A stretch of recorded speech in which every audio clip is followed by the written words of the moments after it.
Galactic Council betrayed humanity and paid the price when our fleet arrived.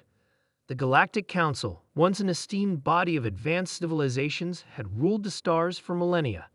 It had brought peace, prosperity, and order to the galaxy. But as time passed, its ideals became corrupted.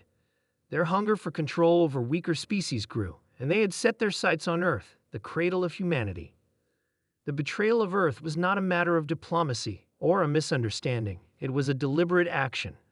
The Council had seen humanity as a growing threat, too ambitious for its own good, and they feared that humanity's relentless pursuit of knowledge and power would one day eclipse their own dominance.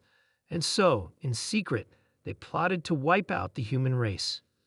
But humanity, the most resourceful and adaptive species in the galaxy, would not go down without a fight. It began when the Council, in an attempt to extinguish the flame of human innovation, launched a brutal preemptive strike against Earth. They had developed a fleet of warships, each bristling with devastating energy weapons capable of erasing entire cities in a single blast. Their plan was to cripple humanity's technological advancements before they could reach the stars, but they had underestimated one crucial factor: human resilience.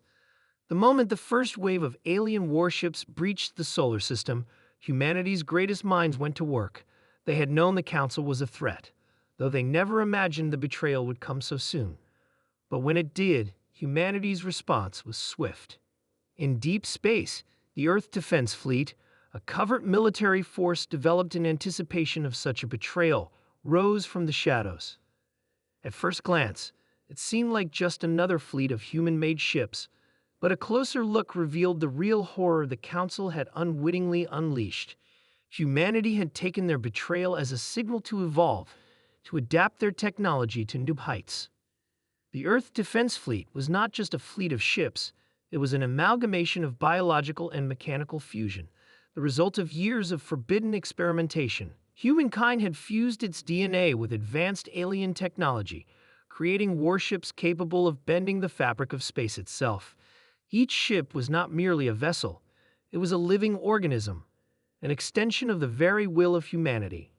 These ships could think, adapt, and evolve in the heat of battle, making them nearly impossible to defeat.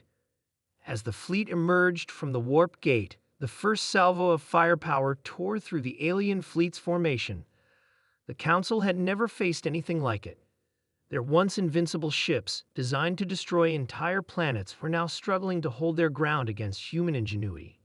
The biological ships of Earth had shields made of organic nanomaterials, regenerating with every strike. The more the alien fleet fired, the stronger the humans became. The Council's ships retaliated, unleashing waves of energy weapons and plasma bombs. But each shot seemed to dissipate upon striking the human fleet, as if the ships were learning from each attack. With every battle, the humans grew stronger. The war was turning into a nightmare for the once dominant Council. In the heart of the conflict, the Council's most senior leader, Executor Zoran, watched in disbelief as the humans tore through their defenses with relentless precision. He had underestimated them, believing they were nothing more than primitive creatures who could be crushed underfoot.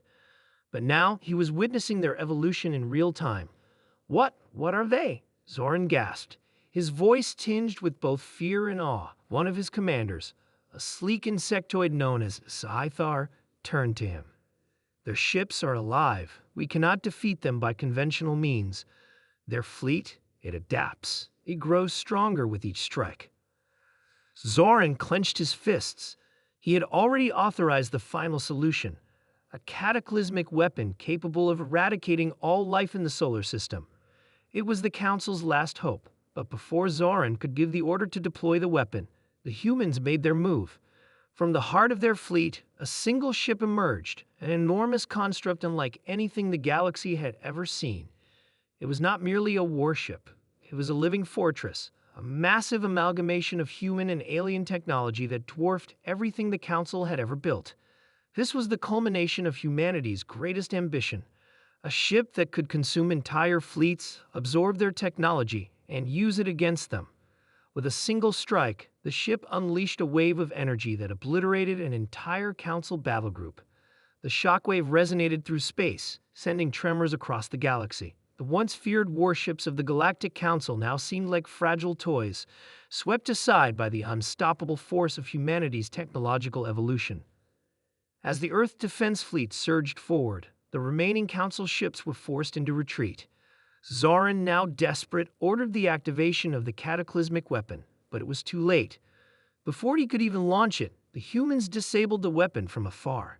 The living fortress had already adapted to the Council's tech, neutralizing their most devastating weapon in an instant. One by one, the Council's fleets were dismantled. Their planets fell under human siege, and the Council's once unquestioned rule crumbled into dust. Humanity had not only survived the betrayal, they had triumphed, and in doing so, they had secured their place among the stars.